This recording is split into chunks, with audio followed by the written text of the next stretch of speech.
Hello mga kababayan, karon magluto ta og binaki or ang tawag sa amo tiktik or pintos. Sa gimingaw og tiktik og pintos, paghimo na lang mo kay dali ra jud buhaton.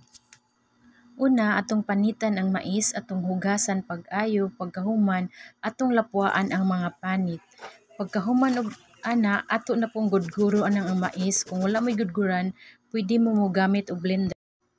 Ug karon ato na i-mix ang mga ingredients: mais 2 and 1/2 cup, sugar 1/2 cup, melted butter 3 tablespoon, ug karon atong ukayon.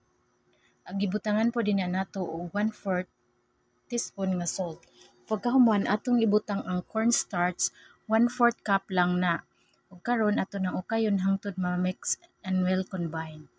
Karon ato nang puston gamit sa panit sa mais nga atong gilapuan ganina. Ug tan-aw na lang mo kung unsaon na pagputos ug aho day nang gihiktan kay aron unya dili mabungkag inig steam. Magpakulo na day ta daan og tubig kay aron paghuman og putos idiretso na natog steam. I-steam nato sud sa 25 to 30 minutes aron sigurado jud maluto ug kana ato na i-steam. After 30 minutes, luto na ang atong pintos or binaki.